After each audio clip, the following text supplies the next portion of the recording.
Bienvenidos a estas pequeñas cápsulas que estamos haciendo sobre cine boliviano.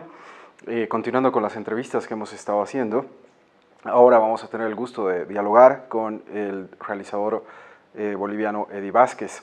Eddie es conocido por su largometraje de ficción El olor de tu ausencia, y hoy vamos a poder charlar no solamente sobre este largometraje, sino sobre proyectos previos y proyectos futuros. Eddie, muchísimas gracias por acompañarnos.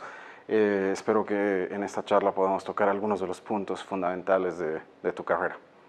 Gracias por la invitación. Ahora vamos a poder hablar un poquito de cine. Para mí es siempre fundamental saber cómo llegas al cine, cuáles son, cómo comienzas a enamorarte no solamente de hacer cine, sino primero de disfrutar del cine. Bueno, he estudiado en la fábrica de escuela de cine, pero no por el cine en sí, más por el documental de naturaleza, que es lo que me llama más, el viajar. Pero bueno, el cine ha nacido como a los 13, 14 años. Mis padres tenían una farmacia en Chapare y aparte tenían un cine improvisado con un televisor de 21 pulgadas y unas tablas. Y pasaban puras películas comerciales, no sé, Rambo, Chuck Norris, todo ese tipo de películas. Y yo cobraba las entradas. Veía todas estas películas y bueno, o sea, tal vez sí me gustaba, sí, pero no el cine en sí. Pero lo que sí, lo que me ha ayudado a eso, digamos, ha nacido un sentido crítico de ver todas estas pelis que todas eran iguales y de cierta forma me molestaba un poco eso, ¿no? Así que era como que veía en todas las películas una misma fórmula. A esa edad, digamos, ¿no? Ya me molestaba un poco eso. Pero bueno, pasaron los años, colegio, de repente pensé estudiar arquitectura, de hecho es una pasión. Y cuando le dije a mis padres en promoción, ¿no? que iba a ser fotógrafo, casi me botan porque ellos pensaban que iba a estudiar arquitectura. Y naturalmente el cine hace años atrás no tenía, digamos, como un futuro, y la fotografía, ¿no? Recuerdo que mi madre me dijo, bueno, si vas a estudiar fotografía, que te enseña don Corsino, que era el señor que grababa 15 años y bodas, ¿no? y claro, yo le dije, no, pero quiero estudiar a un nivel más profesional y todo, ¿no? No tenía el concepto de cine todavía, ¿no? Y vi algún anuncio, ¿no? De la fábrica, escuela de cine. Yo esa vez estaba pasando producción televisiva en la Andrés Bello, que era más televisivo, ¿no? Para aprender a usar las cámaras y todo esto. Y vi este taller de cine y sí quise estudiar porque cuando vi los documentales de naturaleza, siempre veía que los directores de esos documentales eran cineastas jubilados. Y claro, y siempre pensé y dije, claro, o sea, para hacer actuar a los animales no hay toma dos, digamos, entonces tienes que tener todo el conocimiento técnico. Entonces, en ese sentido es que entré a la fábrica, y al entrar a la fábrica es recién que he descubierto todo este otro cine, ¿no? O sea, era chistoso porque mis compañeros, claro, todos eran cinéfilos, todos habían visto un montón de películas, conocían actores, directores, y me preguntaban, ¿has visto tal película? ¿Has visto esto? ¿Lo conoces a este director? Y yo no sabía nada. Y me decía, ¿qué estás haciendo acá si no sabes nada? Bueno, supongo aprender. Buenísimo. ¿Cuán importante ha sido justamente la fábrica en tu vida? ¿Crees que ha sido una experiencia definitiva? Sí, o sea, ahí he descubierto realmente el cine, a directores contemporáneos, directores de foto y todo esto, ¿no? Ahí realmente así me la pasaba viendo 3 películas, 4 por día. Mi mamá se molestaba, me veía todo el rato en la cama, me decía, no vas a estudiar. Estoy estudiando, mamá. Y sí, eso ha sido muy importante, o sea, sobre todo, ¿no? El hecho de descubrir, de conocer, y sobre todo el tema de una universidad, una escuela de cine. O sea, lo lindo es que te reúne con gente que tiene la misma pasión que tú tienes, digamos, ¿no? Entonces, ahí entre compañeros nos apoyamos, digamos, en los proyectos, en los cortos.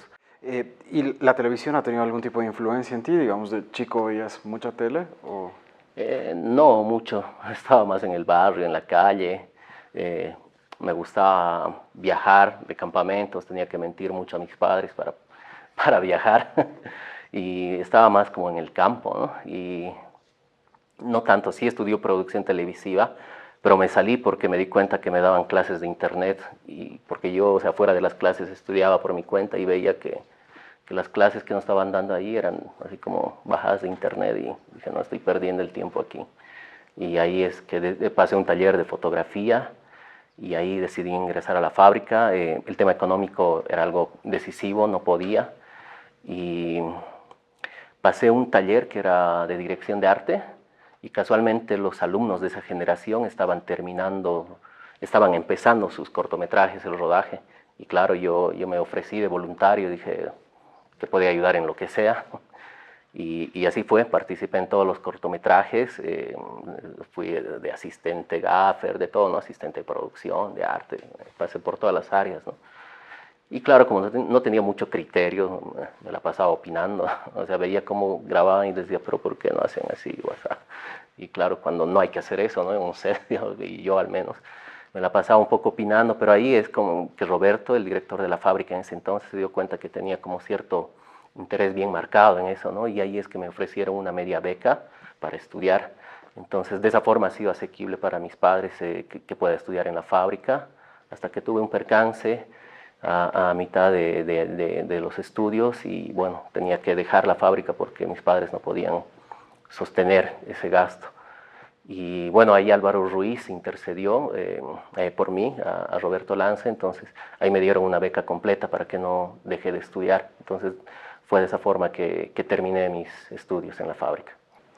En ese periodo estuviste relacionado con el TAFA y Sí, Si nos puedes comentar un poco qué es el TAFA, porque eso es algo que muchos no... TAFA, el taller ambulante de formación audiovisual, yo lo recuerdo. Sí, ha sido una muy buena experiencia. He participado como asistente de fotografía en la película de Miguel Valverde, Airampo, que bueno, ha sido una película muy independiente, y eso también me ha ayudado, ¿no? En mi proceso de formación y en el hecho de pensar que, o sea, el cine no solo se hace con grandes presupuestos, con gran equipo, ¿no? Y después vi lo más bonito y eso ha sido como que ahí me he dado cuenta, ¿no? De que sí se puede hacer grandes películas sin grandes presupuestos, ¿no? Que en ese momento básicamente has trabajado con toda una generación súper importante de directores y cineastas en general bolivianos, ¿no? Como ya has mencionado a Roberto Lanza, has trabajado con Miguel Valverde, que muchos lo deben recordar como el Tortolito de la Llamita Blanca, a pesar de que muchos no saben que es un gran fotógrafo, ¿no? y un realizador también importante. Y en esa época también estaba muy vinculado a la fábrica Rodrigo Bellot y Martín Bullock, que curiosamente son los productores de tu largometraje, ¿verdad? Sí, bueno, ahí ha sido que nos hemos conocido y bueno, ellos han sentido interés por mi trabajo, o sea, hice un corto estudiantil que se llama Clandestino y, y ahí fue, ¿no? Que Rodrigo Bellot se interesó un poco en mi trabajo. Más adelante pasé un taller con Martín Bullock y ahí hice otro cortometraje que se llama Sueños y claro, después de él ver ese corto, agarra en un mensaje y me dice, no, si tienes algún proyecto de largometraje a futuro, escribime, me gustaría ayudarte. Y lo mismo Rodrigo Bellot, ¿no? Entonces les tomé la palabra, cuando terminé de grabar toda la película, les mostré un corte de 2 horas y ellos han visto ese corte, ¿no? El Rough Cut, y después de ver ese corte es que se han animado, ¿no? a ser parte del proyecto como productores ejecutivos. Antes de entrar a hablar de largo, me gustaría que hablemos un poquito de justamente los cortometrajes en los que has trabajado y en los que has participado, bueno, y que has dirigido concretamente. Yo he tenido la suerte de ver Clandestino y creo que es un cortometraje que ya denota una cierta pasión por el cine, y evidentemente tiene algo que se va a ver muy claramente en el olor, que es ese trabajo con actores naturales, con historias que son muy urbanas, muy de la calle y muy interesante. Tal vez si nos puedes comentar un poco cómo has construido Clandestino y básicamente de qué aguas has bebido para hacer ese cortometraje. Bueno, inicialmente Clandestino tenía que ser una historia, o sea, 3 historias en una historia, y los personajes iban a ser como los animales. Pero ya en los talleres, todo eso, ahí ya me ayudaron y me dijeron, no, es demasiado 3 historias, no vas a hacer un largometraje, solo un corto. Decidí grabar una historia, entonces bueno, decidí grabar esta historia, la de los perros. Y vertientes, bueno, hasta ese entonces tal vez no mucho, porque como te comenté antes, no había visto mucho cine. Y esa ha sido una experiencia como muy linda, porque cuando terminé de grabar, realmente me sentí así como un creador, como que había inventado algo. Pero ya más adelante, cuando veo otras películas, digo, esta escena es parecida a esta, ¿verdad? Eso ha sido lindo para mí, digamos, descubrir, digamos, ¿no? Porque claro, los primeros cortos que hicimos en la fábrica, que todo era cámara sobre trípode, con claqueta, con sonido, que vamos a grabar algo y estábamos ahí media hora sin grabar nada, todo un caos. Al grabar este corto realmente tenía una libertad, digamos, ¿no? Porque me daban la cámara por un día, entonces la producimos bien y me daba una libertad porque no tenía los asesores ahí, entonces agarré y dije, no voy a grabar cámara en mano, una cámara pequeña. Entonces recuerdo que para la primera escena amarramos la cámara a una bicicleta y me fui en contrarruta detrás de los skaters y hay como muchas metáforas también en la imagen. Esa escena recuerdo que creo que empieza con un semáforo que dice alto, ¿no? Y ellos se rompen ese semáforo y les vemos atravesar toda contrarruta. Y me interesaba ver todo eso, digamos, ¿no? Todo ese proceso.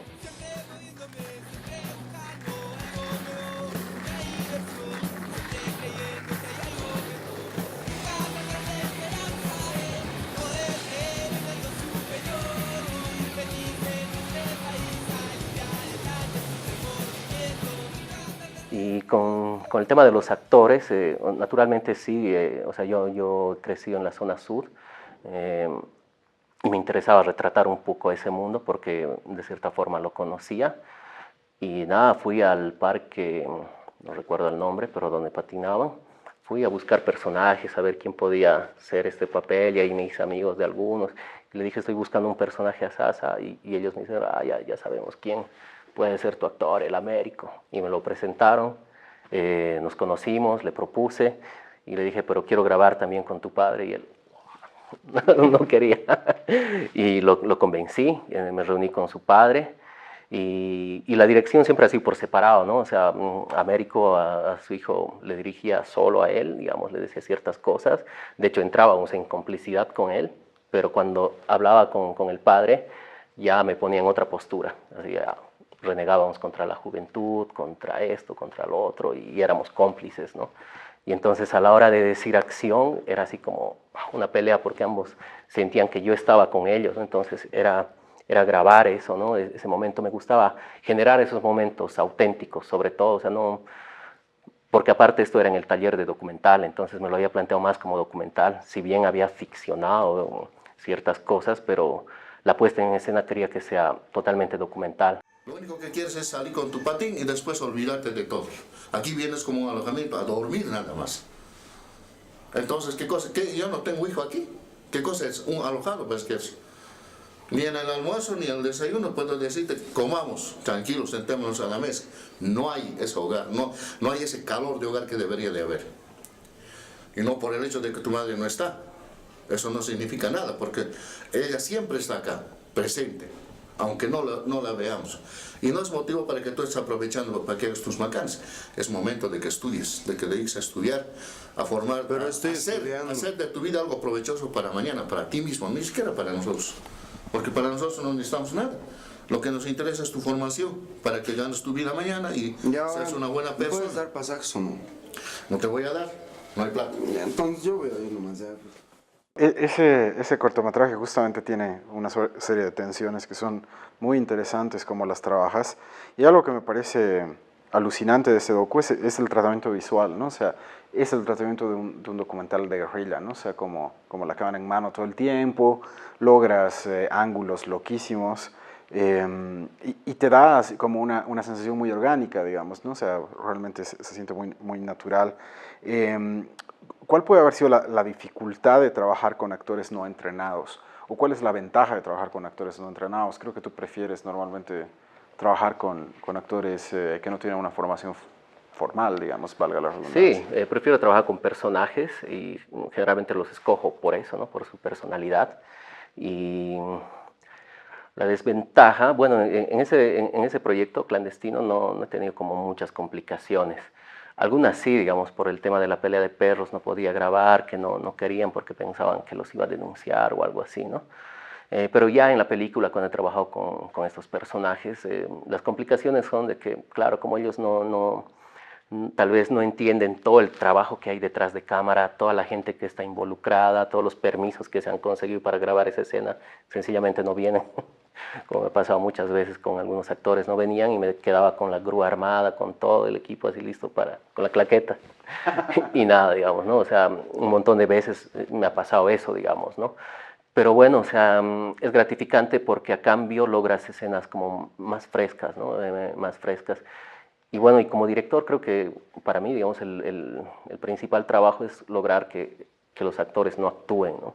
Porque bueno, si entramos en términos de actuación ya es para teatro, ¿no? Creo que el cine lo que busca es un poco capturar la esencia de los personajes, el sentimiento de la escena. Es lo que busco un poco en la puesta en escena, no solo ilustrar la escena, sino el trasfondo de lo que hay en esa escena, ¿no? Las metáforas visuales, el sonido y sobre todo generar momentos auténticos, es lo que procuro buscar, digamos, ¿no? Y para eso tengo como diferentes métodos que no son míos, o sea, son métodos que están ahí y que los he ido recopilando para mí, digamos, ¿no?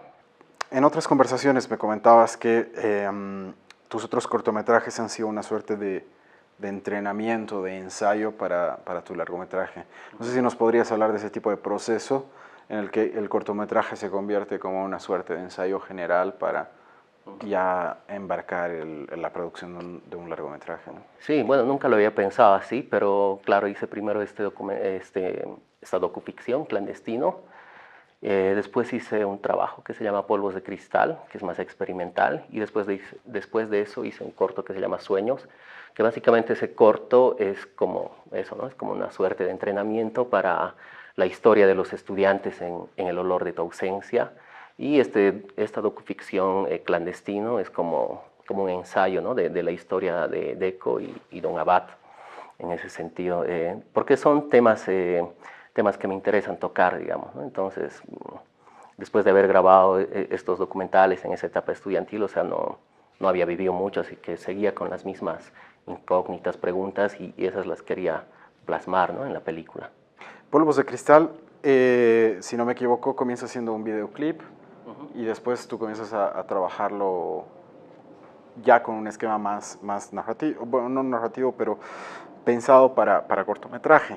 No sé si nos puedes comentar un poco de este cortometraje. Sí, inicialmente ha surgido como una tarea, que era hacer un videoclip. Nos dieron una canción al azar, a mí me tocó Lila Downs de La Llorona, y con esa música hice ese videoclip. Entonces les gustó bastante a los docentes, pero no podíamos enviar a festivales, a nada, porque no teníamos los derechos de la canción, nada. Y en un próximo taller de diseño sonoro agarro este corto, elimino la música y nada, trabajo con la banda sonora.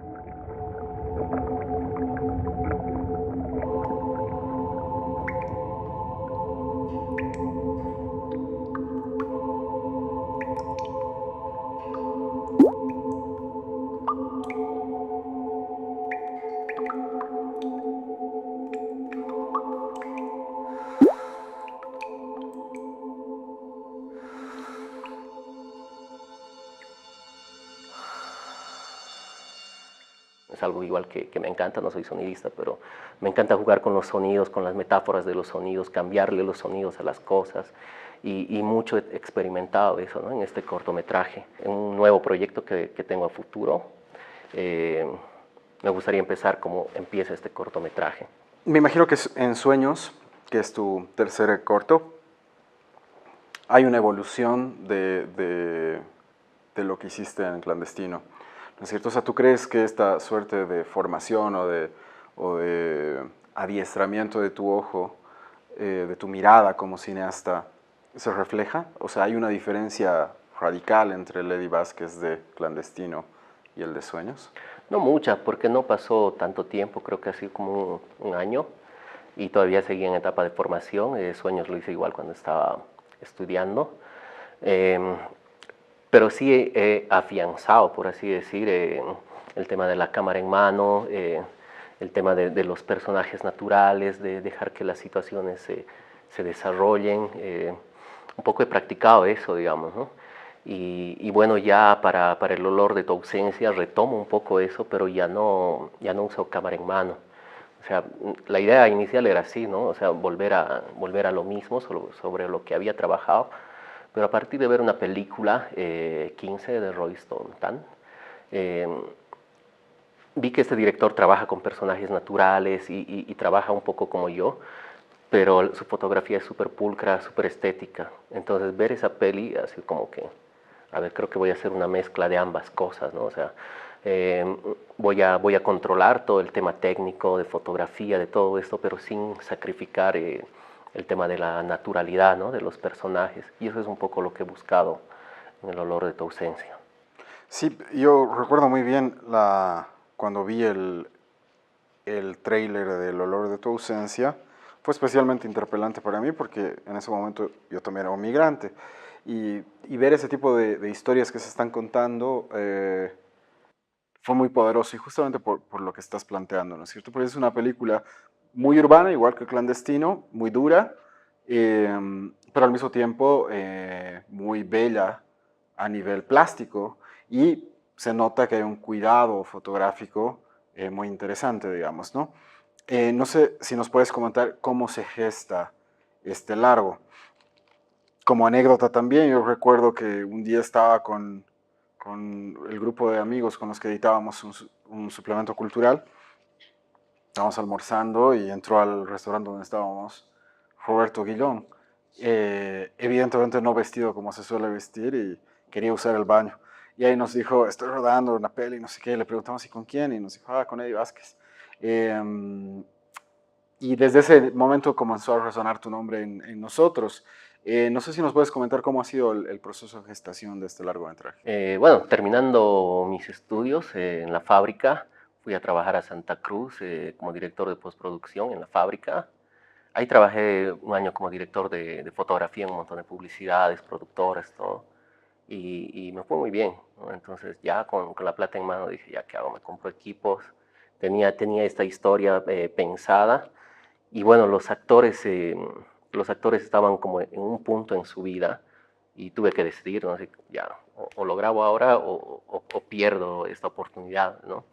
Sobre todo porque no son actores, son personajes naturales que he escogido, ¿no? Entonces, después de ese año en la fábrica en Santa Cruz, nada, me animo a grabar la película, sobre todo por el apoyo, ¿no? Que he tenido compañeros de Javier Lazo, que ha sido el coproductor de mi largometraje, con su productora Duende Films, y un amigo muy importante que es David Vela, que él vino con la cámara, con la computadora. Entonces ya teníamos una cámara y había una compu, yo tenía la plata para la producción, tenía como a los personajes, y es así como que se ha ido armando, ¿no? O sea, he empezado a armar el equipo como que en secreto, en silencio, pero nada, los compañeros se han enterado. Yo quería que sea un equipo muy reducido, pero al final terminamos como 20 personas, nadie quería quedar afuera, y nada, ha sido muy lindo, ¿no? Todo ese proceso.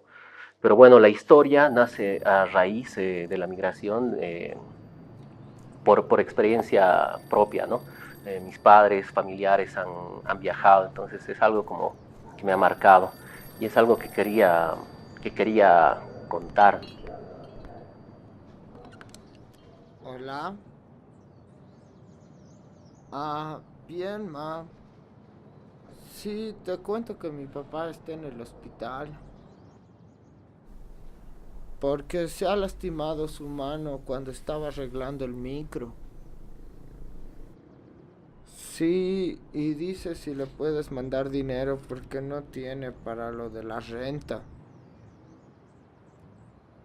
No, estoy yendo a comer donde la tía Gladys. Sí, sí, ya he ido a ver los pasajes, están a $1,500.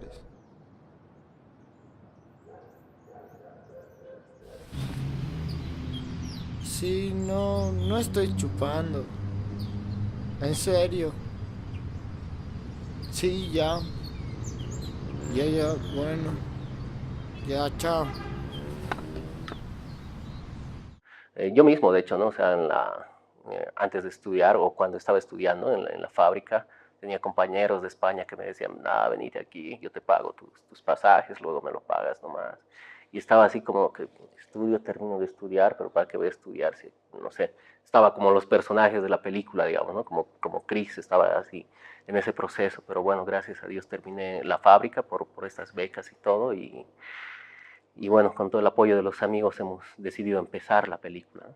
Y las historias se gestan evidentemente a partir de una experiencia empírica, de una vivencia personal, pero también hay como historias secundarias que seguramente no las has vivido, pero que sí las has ido viendo. Tal vez una de las cosas que a todos nos ha deslumbrado de tu película, o por lo menos nos ha llamado la atención, especialmente en ciertos círculos, es como, uno, no muestras a la Cochabamba de postal, digamos, no, sea, no sale el cóndor de la plaza, ni el Cristo, ni como elemento fundamental, ni el Prado, y comienzas a mostrar otras partes de Cochabamba que son muy interesantes, que un poco un ejercicio similar ya hay en Lo más bonito, ¿no? de Martín Bullock, pero nos comienzas a mostrar otras cosas y otro tipo de personajes, ¿no? O sea, en ningún momento vemos al Cochala bonachón que solamente le interesa comer y que es como así el cliché de los clichés. ¿Cómo construyes a estos personajes, estas historias? ¿Es simplemente a través de un proceso de observación o también hay algo más que nos quieres contar? ¿Hay una intención detrás de la película eh, más allá de reflejar ciertas realidades? Eh, bueno, sí, la película nace sobre todo de la observación y más allá de dejar un mensaje o algo, lo que me interesaba era como que presentar la historia y que el público, que cada uno tome diferentes puntos de vista de la peli, ¿no? Y eso un poco es lo que ha pasado. Naturalmente muchas de esas historias no las he vivido, algunas me hubiera gustado, pero otras no. Por ejemplo, en la historia de Roberto Guillón y Rodrigo Lizárraga de Troy Snake en la película, esa historia ha sido basada en su vida, porque justo ellos habían migrado a Estados Unidos, o sea, fueron al estreno de Lo más bonito en el AFI y se quedaron a trabajar allá. Entonces tuvieron todo ese bagaje, ¿no? de inmigrantes, latinos, y, y, y claro, cuando vuelven ellos, hablé con Roberto, quedamos en hacer la peli, y su personaje está pensado, ¿no? En este personaje que retorna del exterior y llega al país, y sobre todo el tema de la identidad es lo que trabajé con esa historia, ¿no? Estos personajes que al viajar empiezan a alienarse y pierden su identidad, ¿no? Eso es lo que he buscado con esa historia. En la historia de Eco y de Abad, digamos, es como que algo que sí me ha tocado vivir, digamos, un poco con la historia de mi padre, todo, o sea, no todo, digamos, pero hay como ciertas cosas, ciertos elementos de mi niñez que están ahí, digamos, ¿no? Entonces, y con el tema con la historia de los colegiales, naturalmente está un poco, como te he comentado, ¿no? O sea, estaban ahí todos mis miedos, todas mis preguntas, todas mis dudas, se las pasé a los personajes, ¿no? Entonces, al grabar la película nunca les di un libreto, ¿no? De decir, di esto, di lo otro. Sencillamente les ponía en situaciones y quería ver cómo ellos reaccionaban, ¿no? Ante esas situaciones. Para quienes no han tenido el gusto de ver El olor de tu ausencia, que es el largometraje de Eddie, básicamente es una película que se construye a partir de 3 historias que se narran de manera paralela.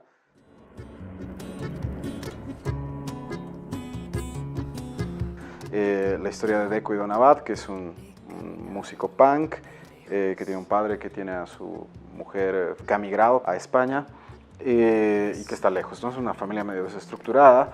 La historia de Chris es la historia de un joven que ya está saliendo del colegio, pero que tiene responsabilidades familiares y que se ve obligado a migrar para cumplir con ciertas cosas. Y también hay una suerte de familia desestructurada. Y la historia de Troy Snake, que básicamente la única familia que hay son los amigos.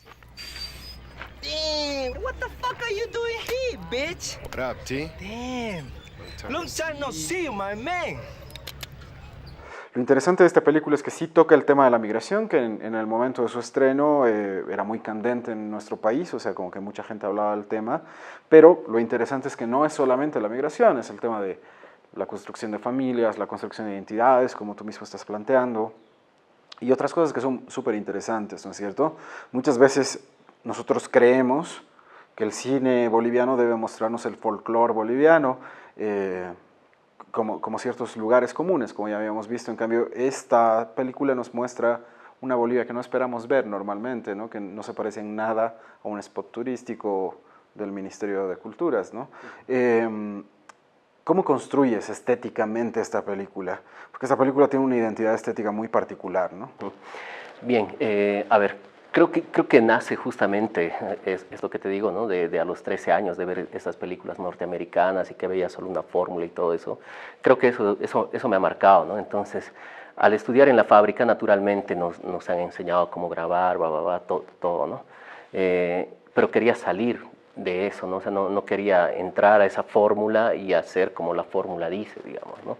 Entonces quería romper un poco con eso y entonces en términos de producción nos hemos saltado muchos pasos a seguir, digamos, ¿no? El tema de las locaciones para mí ha sido importante. Muchas locaciones las conocía porque crecí un poco en la zona sur y el tema contemplativo y sobre todo la naturaleza, que es lo que he intentado meter en la película, ¿no? De hecho, la película empieza con una tormenta, los perros ladrando, una ambulancia, no sé, el caos, todo esto, ¿no?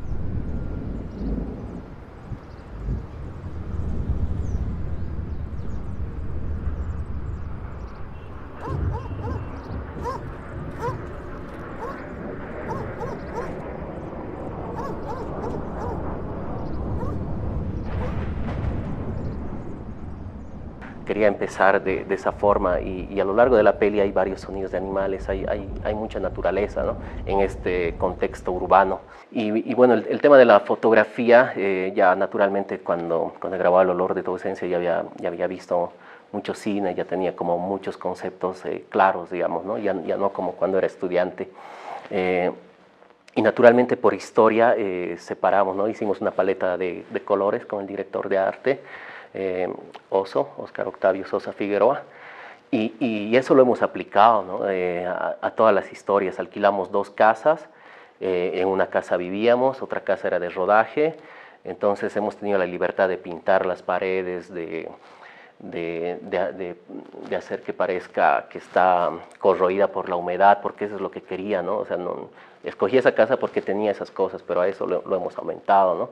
Hemos pintado las paredes de celeste, de verde, hemos tenido todo ese proceso, ¿no? Ha sido como muy cuidadosa la fotografía en cuanto a locaciones, por ejemplo, el hecho de ir a un lugar y grabar a cierta hora, en el tema del vestuario de los personajes, o sea, todo estaba como que calculado en ese sentido técnico, ¿no? Eso me ha dado mucha libertad al momento de grabar, de solo preocuparme más en los actores, ¿no? Porque solo salíamos a grabar una escena cuando ya la locación estaba lista, digamos, ¿no? Entonces ya no me preocupaba tanto por lo técnico, por el arte, sino más que nada eran los personajes, la iluminación y la actuación, ¿no? El acting que había. Justamente, digamos, la zona sur cumple un rol fundamental, digamos, ¿no? Es casi como que la Avenida Suecia es un personaje más de la película, ¿no es cierto? O sea,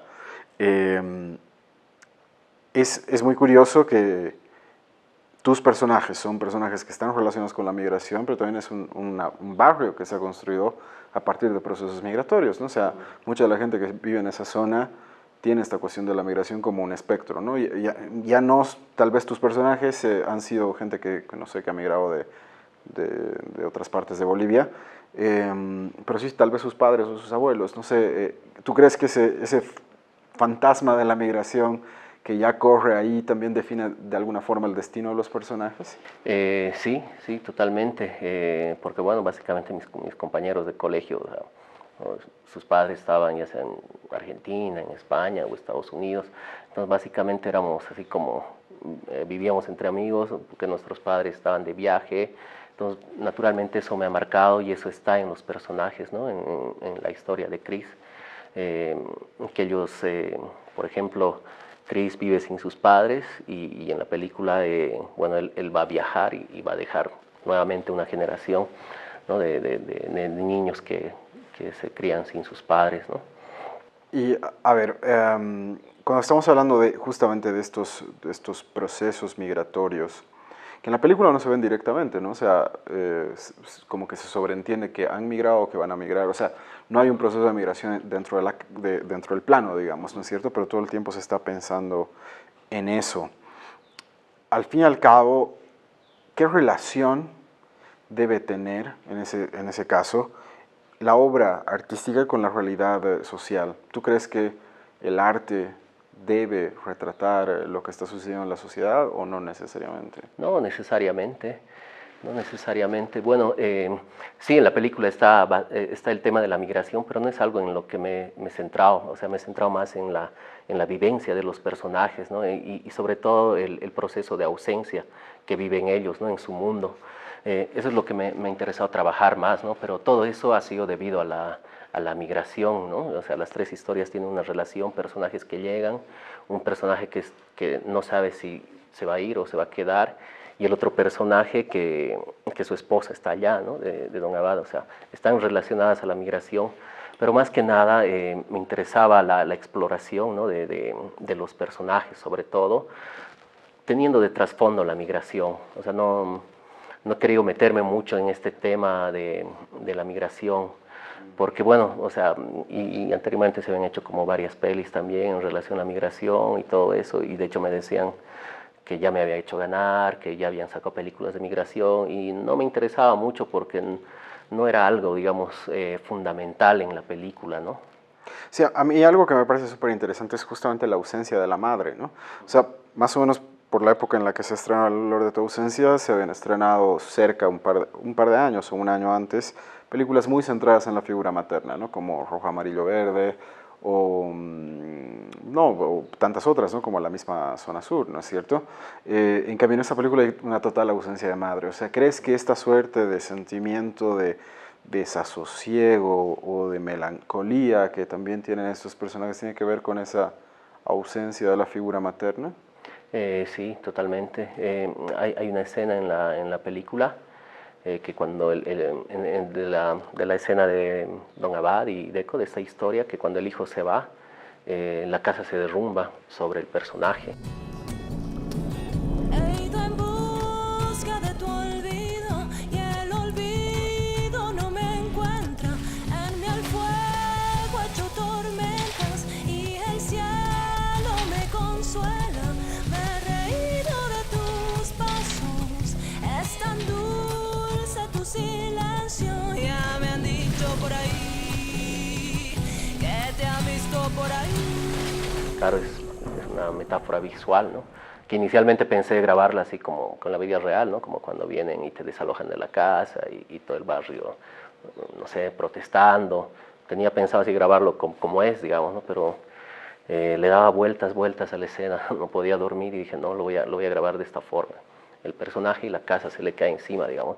Que eso básicamente representa, ¿no? O sea, la ausencia de la madre, se rompe, ¿no? El núcleo, o sea, se rompe la familia, ¿no? Que es el núcleo de la sociedad. Y bueno, en el olor de tu ausencia, la madre está presente a través de la llamada del teléfono y a través de ciertos elementos que de repente el espectador no lo nota, pero por ejemplo, siempre que Don Abad está en su espacio, siempre hay como una brisa, ¿no? Entonces para mí eso representaba a la madre, digamos, ¿no? Entonces siempre ha habido esos elementos que he ido poniendo, digamos, ¿no? De construir este personaje a través de los otros personajes. Una de las cosas que íbamos hablando es que como El olor de tu ausencia es una película que dentro de todo está dentro de un tenor realista o incluso hiperrealista. Y justamente la escena de la casa de referencia de la casa derrumbando se juega más bien con un elemento casi surreal, ¿no? Mi pregunta va concretamente a cómo podemos compatibilizar distintos tenores. Generalmente esperamos que si una película es hiperrealista sea hiperrealista hasta el final, o que una película si es melodramática sea melodramática hasta el final, o etcétera, etcétera, etcétera. En cambio, en El olor hay como este quiebre de tenor, ¿no es cierto? O sea, ¿cómo logras hacer que eso funcione? ¿Cómo logras hacer que el personaje que está viendo algo hiperreal de pronto se sumerja en una metáfora visual tan potente como una casa derrumbándose sobre el personaje, ¿no? Bueno, porque creo que desde el principio de la peli estoy planteando un poco toda esta metáfora. De hecho, después de la introducción, la escena de los colegiales que se van a este cementerio de autos, digamos, metaforiza todo esto, digamos, ¿no? Me gustaba ver esa decadencia o la escena de estos mismos colegiales tomando sobre estos tanques de gasolina abandonados. O sea, me gustaba esas referencias visuales o como los coches abandonados en la casa de Don Abad, en el colegio. Salud.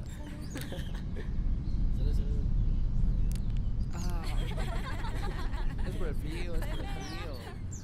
Vamos. Son metáforas que he ido usando a lo largo de la película. Por ejemplo, hay una gotera en la casa y esa gotera al final es como que la que derrumba la casa, digamos. Entonces, he estado usando como varias metáforas, ¿no? en toda la película. Entonces, creo que cuando llegamos a esa escena, o sea, ya estamos un poco acostumbrados a esta narrativa, ¿no? por así decirlo. Como te digo, me interesa no ilustrar la escena, ¿no? Como un plano general, plano contra plano, y la situación se vuelve muy ilustrativa, es como un lenguaje más televisivo, sino me interesa más entrar en el sentimiento de la escena, en lograr esta espontaneidad de los actores, ¿no? en captar la esencia. Y para eso, por ejemplo, no he grabado cronológicamente, tampoco teníamos un guión, sí tenía una estructura. Pero, por ejemplo, había una escena que estaba grabando la escena, el intro de un personaje, y me dicen que uno de los actores se va a ir, que ha tenido un problema y no sé qué. Y claro, yo voy, hablo con el actor y me cuenta su problema, yo le cuento otro problema mío, y en ese momento le digo, ¿te animas a actuar ahora? Y me dice, no, estoy mal, no puedo, no sé qué. Y no sé qué hice, pero lo convencí. Entonces pasamos de grabar esa escena de intro de personaje a una escena final. ¿Por qué? Porque, bueno, quería aprovechar ese momento real que él estaba viviendo, ¿no? O sea, ese problema que él había tenido, entonces quería aprovechar eso. Porque no necesitaba actuar, o sea, solo poner la cámara ahí y ver el rostro así que tenía casi desfigurado, digamos, valía más, digamos, ¿no? que 10 ensayos de actuación. Entonces me valió, o sea, he usado mucho esas cosas, ¿no? Para generar esas escenas. O sea, por lo que nos cuentas, todo el proceso de trabajo del olor de tu ausencia ha sido, en gran parte, buscar alternativas y buscar medios para poder hacer una película que creo que cada vez tiene más resonancia en ciertos espacios. Creo que es una película que con el tiempo sigue funcionando muy bien. Pensando en eso, ¿qué es lo que tú podrías decirnos que es fundamental para hacer una película? Bueno, naturalmente no todo lo técnico, la tecnología. Creo que lo principal es, bueno, tener una idea y tener un equipo que te respalde para grabar esa idea, ¿no? El olor de tu ausencia ha sido una película bien colectiva, en la que todos mis compañeros han sido parte del proceso y no me han abandonado, ¿no? en el proceso. Eso ha sido lo lindo, ¿no? De esta película. Y bueno, la parte técnica lo hemos solucionado porque no teníamos muchos recursos económicos, lo hemos solucionado de formas creativas y creo que ha dado buenos resultados en términos visuales, ¿no? En un país con las condiciones que tiene Bolivia, que no tiene la legislación ideal, que no tiene fondos públicos, que no tiene grandes capitales privados que inviertan en el cine, ¿qué tipo de cine deberíamos hacer? Creo que debe haber todo tipo de cine. Creo que es saludable para la cinematografía nacional, que hayan películas de autor, que hayan películas de entretenimiento, no sé, que hayan películas experimentales o más documentales. Creo que es saludable, ¿no? que haya todo tipo de cine. Y bueno, las películas independientes generalmente se las hace claro, con poco presupuesto, pero con mucho apoyo de tus amigos, de la gente que confía en ti. Y de cierta forma estoy gestando, ¿no? mi segundo largo de esa forma. Mucha gente que después de la primera me ha dicho, ¿no? O sea, que quiere ser parte de, que quiere apoyar en esto, y bueno, en su momento les diré. Ponga en el hombro. Ponga el hombro. Y algo más. No, buenísimo. No sé si nos puedes comentar un poco del proyecto que tienes ahora, ¿no? De tu largo. Bueno, el título provisional es Edén de Adán. Voy a grabarlo en el trópico, en Cochabamba. Va a estar ambientada en los años 80, en la época del narcotráfico, pero la película no va a tratar de esto, ¿no? El tema central de la película es la relación del hombre y los espíritus de la selva en este contexto. Entonces, naturalmente no tengo claridad ahora del total de la película, al igual que en el olor, porque me gusta un poco construir la película en el proceso. Sí, de hecho ya tengo un guión que lo estamos escribiendo con Álvaro Ruiz, pero todavía no siento qué es lo que quiero contar. Tenemos que terminar una tercera versión, pero naturalmente quiero dejar la puerta abierta a la creatividad, a lo que surge en el momento para nutrirme de eso, ¿no? Muy bien, Eddie. Muchísimas gracias por dialogar con nosotros. Espero que podamos repetir esto con Edén de Adán. Y bueno, con eso terminamos este pequeño diálogo con Eddie Vázquez. Nuevamente agradecerle a él por habernos acompañado y bueno, y esperamos seguir con esta iniciativa del Laboratorio de Comunicación Transmedia de la Universidad Privada Boliviana y el Laboratorio de Investigación en Comunicación y Humanidades. Gracias.